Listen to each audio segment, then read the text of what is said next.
समिति बनाई और उस समिति को पूर्वांचल के क्षेत्रों में विजिट करने के लिए भेजा कि अब जाइए और कहां लोगों की समस्याएं हैं, प्रदूषण को लेकर समस्याएं हैं, कंपनियों के द्वारा जो अभी डंप किया जा रहा है वो जबरन उनकी जमीनों पे किया जा रहा है। लेकिन रिपोर्ट गया, अब पता नहीं रिपोर्ट में कितनी पारदर्शिता है। ये जो 7 विधायक जिनको चुना गया था वे लोग जाके उन दलालों के साथ कहीं चाय पानी पीकर रसगुल्ला तक खाने नहीं पहुंच गए, ये हमें संदेह है। ये हमारे राज्य की सच्चाई है। सोचिए, जिनको हम मानते हैं कि यार सीएम सुपर होता है, स्पीकर ऊपर होता है, आज उनके निर्णयों के धज्जियां उड़ाई जा रही है इस राज्य में। तो सोच के देखिए, अवैध पूंजी वाले कितने सुप्रीम है इस राज्य में। माफिया लोग, अवैध रूप से पैसे कमाने वाले लोग, अवैध रूप से फैक्ट्रियां चलाने वाले लोग आज हमारे राज्य में कितनी पकड़ रखते हैं, कितना वर्चस्व रखते हैं। आप ये अंदाजा लगाइए कि अध्यक्ष महोदय ने टीम बनाई, उस टीम के गांव जाने के बाद भी समस्याएं वही है, वही डंप किया जा रहा है, वही रेतों की जमीन पर जबरन कोयला खनन किया जा रहा है, वही प्रदूषण उनके घरों में छोड़ा जा रहा है, उनके गांव काले, उनके जंगल काले, उनके पेड़ पौधे काले, कोई एक्शन नहीं। आप किस पे उम्मीद रखेंगे, किस पे उम्मीद रखेंगे? मुख्यमंत्री ट्वीट करते हैं, उपायुक्त ट्वीट को संज्ञान में लेते हैं, उसके बाद भी प्रदूषण छोड़ा जा रहा है। इतना कमजोर स्टेट तो नहीं होना चाहिए। अरे आप दिसम गुरु शिबू सोरेन के बेटे हैं, दिसम गुरु का नाम, उनका कार्य कोई भूल गए हैं शायद। ये हमें लगता है क्योंकि ये होता है, अगर एक पीढ़ी संघर्ष करती है तो शायद दूसरी पीढ़ी नहीं करती है, तो मुख्यमंत्री ने संघर्ष को नहीं देखा है। आश्चर्यजनक है, आश्चर्यजनक है कि मुख्यमंत्री के कहे अनुसार भी जो कहते हैं उसका भी अनुपालन नहीं हो रहा है, उनके निर्देशों का अनुपालन नहीं हो रहा है। कहां से हिम्मत है? तो हिम्मत है भाई, हिम्मत किनको है? अंचल अधिकारी को है, बड़ा बाबू को है, अफसरों को है, खुला छूट है कलेक्शन करने का, खुला छूट है। नहीं बताइए, उन्होंने निर्देश दिया है, माननीय मुख्यमंत्री महोदय ने निर्देश दिया है, माननीय विधानसभा अध्यक्ष महोदय ने कमेटी का निर्माण कराया है। उसके बाद भी अगर समस्याएं नहीं समाधान हो पा रही है, अगर उसके बाद भी लोगों के प्रॉब्लम्स खत्म नहीं हो पा रहे हैं, उसके बाद भी अगर माफिया उनके वर्चस्व स्थापित कर रहे हैं, तो भाई कहीं ना कहीं आज या तो सवाल ये खड़ा होता है कि लोकतांत्रिक मूल्यों का अर्थ नहीं रहा, या तो दूसरा सवाल ये खड़ा होता है कि जिनको जिम्मा दिए हैं लोकतांत्रिक मूल्यों के संचालन का, वे कमजोर लोग। या तो लोकतांत्रिक व्यवस्थाओं पे सवाल खड़ा होता है, या तो इनकी कमजोरी पे सवाल खड़ा होता है। ये हकीकत है। बहुत सारे सरकार के समर्थक हैं, तो आप भी चीजों को जानिए। बिल्कुल आज के डेट में यदि दो गांव वाले मंगरू और झगड़ू का झगड़ा होगा तो न्याय की उम्मीद है।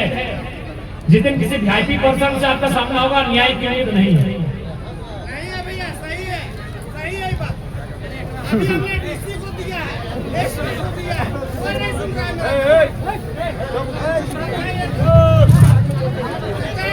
ठीक है, तो क्या है, हल्ला कर रहे हैं, नहीं सुन रहा है। तो ये गांधी का देश है, ये भगत सिंह का देश है। आपको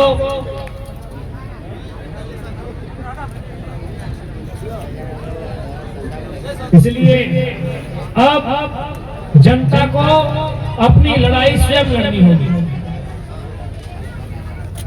अब एक आम व्यक्ति को अपनी लड़ाई स्वयं लड़नी होगी, कई आम व्यक्तियों के सहयोग से लड़नी होगी। क्योंकि मैंने जो उदाहरण आपको बताया, इसको आप भी जानते हैं, इसको आपने भी अखबारों के माध्यम से पढ़ा होगा, डिजिटल मीडिया के प्लेटफॉर्म पे जाकर आपने देखा होगा। उसके बाद भी कार्रवाई का ना होना यह स्पष्ट बताता है, ये साफ साफ दर्शाता है इस राज्य में लोग कितने हावी हैं अवैध पूंजीपति कितने हावी हैं जो अवैध रूप से प्रदूषण धुआं लोगों को खिलाकर जो पूंजीपति बने हैं वे लोग कितने हावी हैं कि मुख्यमंत्री को नहीं गलाना। ऐसे में अब हमारे पास ये रास्ता है कि अपनी लड़ाई तो हमें लड़ना होगा, लेकिन हाँ सिस्टमेटिकली हर एक तरह से लड़ना होगा। जनबल से भी लड़ना होगा, कागज कलम से भी लड़ना होगा, बहुत जिन जिन हथकंडों से लड़ाई लड़ी जाएगी। जैसे आप किसी एक समूह हम लोग धरना प्रदर्शन के माध्यम से डट गए, एक समूह हम लोग बंदी के माध्यम से डट गए, तो दूसरा समूह को कोर्ट में जाकर एक ट्रायल भी डालना होगा। हमें हर एक तरह से इस लड़ाई को लड़ना होगा और इस लड़ाई में निष्पक्ष रूप से पत्रकारिता का योगदान रहेगा। आपको जनता के जिन मुद्दों में निष्पक्ष रूप से साथ खड़ा होगा। आपके पास भी चुनौतियां आएंगी, आसान नहीं है।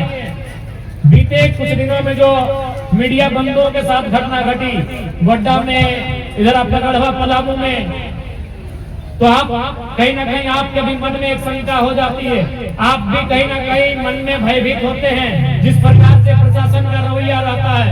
इसलिए आपके लिए भी एक चुनौती रहेगा, इस परिप्रेक्ष्य में आपके लिए भी चुनौती रहेगा।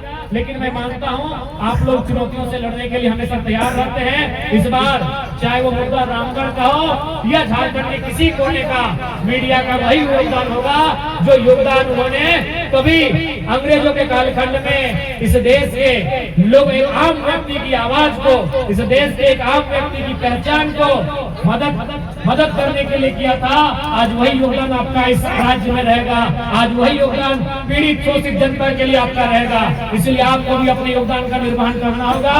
बाकी विधायिका गांव होने के नाते मैंने हमेशा प्रयास किया है जनता के मुद्दों को सीधा विधानसभा के पटल पर टू द पॉइंट रखा जाए, और मैंने बिना किसी लोम लपाट के, बिना किसी इधर उधर की बात किए, बिना किसी ऐसे वैसे विषयों पर बात किए, मैंने हमेशा मुद्दों को विधानसभा पे लाके रखा है। इसलिए मैं आपसे भी अनुरोध करूंगा, जितने भी मीडिया के साथी हैं, मीडिया के बंधु हैं, आप देख सकते हैं इसी वातावरण में आप भी जीते हैं, इसी आबो हवा में आप भी रहते हैं। आप देखिए आज क्या है प्रदूषण का हाल, आज ये कंपनियों की क्या है मनमानी, आप देखिए चारों तरफ क्या परिस्थितियां हैं, रहने के योग्य नहीं है ये क्षेत्र। इसलिए इसी समाज में आप भी रहते हैं। हम चाहते हैं कि आप कलम की लड़ाई में आप अपना योगदान देंगे जनता जनार्दन को, और बाकी जो पढ़े लिखे नौजवान हैं वह न्यायालय में अपनी याचिका को दायर करेंगे, और बाकी जो आंदोलनकारी हैं अब नए स्तर से आज के बाद, इस सभा के बाद नए तरीके से आंदोलन की तैयारी होगी, और उस आंदोलन से अपनी आवाज को हम लोग बुलंद करने का काम करेंगे। और साथ ही विधानसभा का सत्र चलेगा तो विधानसभा के भीतर उसे ले जाने का काम ऑफिशियल रिकॉर्ड बनाने का जिम्मा मेरा होगा, उसे हम विधानसभा के भीतर लेके जाएंगे। और सभी से मेरा आग्रह होगा कि आज सबको समझना होगा परिस्थिति को।